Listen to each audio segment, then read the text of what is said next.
All right, what is going on, everybody? Welcome to another edition of 407 Rangers. I am your host, Raymond Tapia.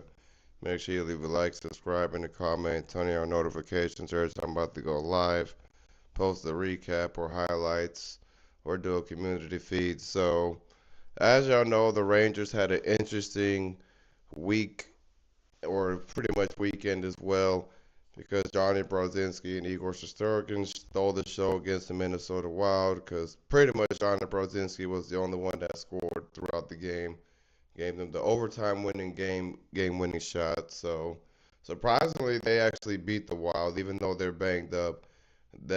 I thought they were going to lose that game, but they somehow put up a good fight against the Minnesota Wild.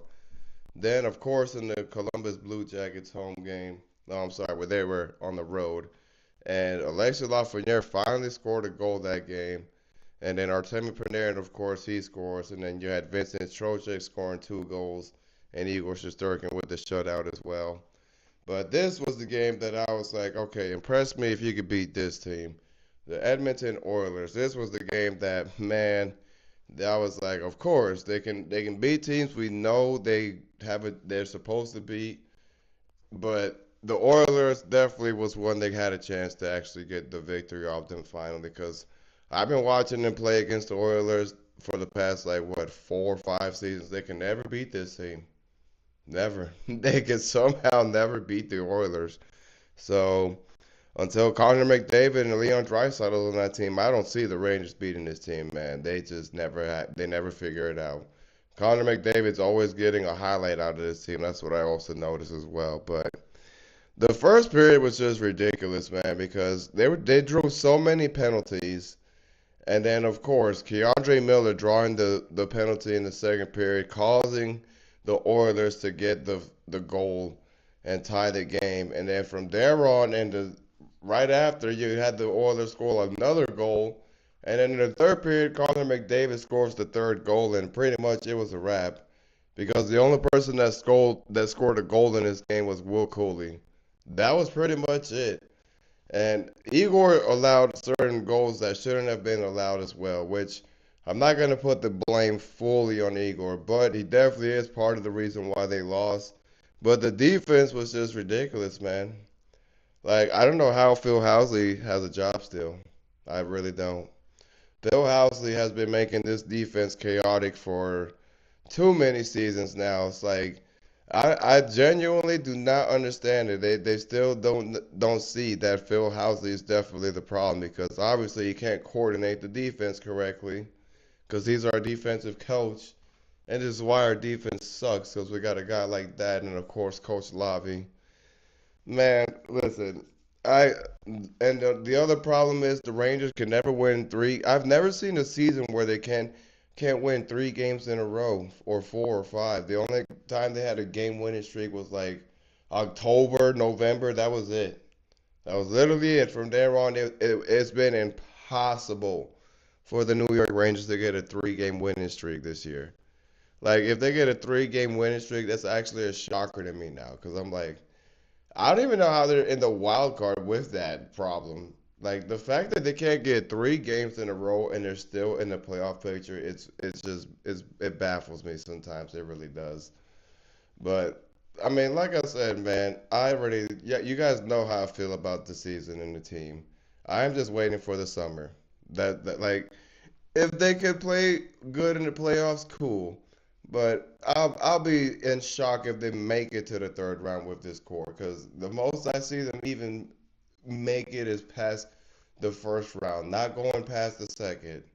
They can maybe pass the first round, but as far as like how they played last year, no, even with all the adjustments we have now and all the guys, they're still not going to look nothing like last year. It does not matter if we have JT Miller on the team or any of that because the Susie's definitely not been a good pickup as well. Because I thought JT Miller was going to make him better, but nope, Susie is still a huge problem. Like I don't know how Chris Drury thought he did the right moves. I mean, we could have got JJ Peterka in the trade deadline, but of course, Drury thought he did enough moves, and that's why we're still doing the fire Drury movement because None of this is going to change unless Chris Drury is out of the picture and everybody else that was along with him as far as the persona, like the offensive coordinators, the defensive coordinators.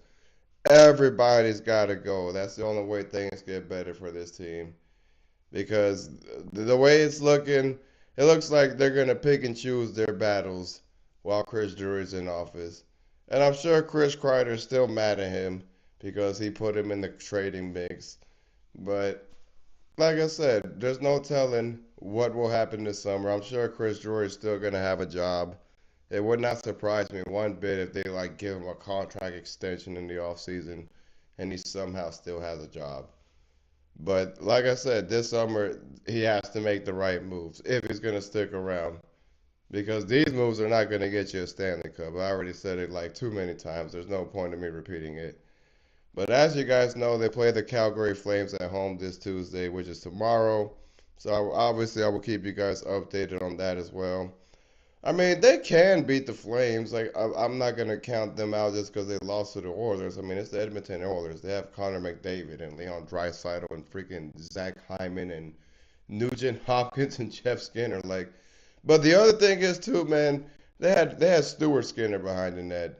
And I know they have good players on the ice, but as far as Stuart Skinner, that's a goal that you can easily score on. So the fact that Stuart Skinner outplayed Igor Shesterkin at our own home ice is very embarrassing because they actually played good defensively against Connor McDavid.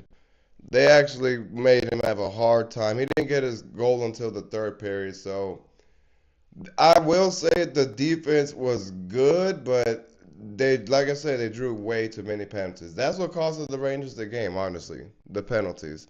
If they had stopped drawing the penalties and kept trying to at least create more offense rather than just stick to the defense the whole game, they would have actually gotten the victory against Edmonton. But it is what it is. I mean, like I said, they play Tuesday, so I'm sure they're going to pull that victory off. But I'll keep y'all updated as well. So thank y'all for tuning in, and let's go Rangers.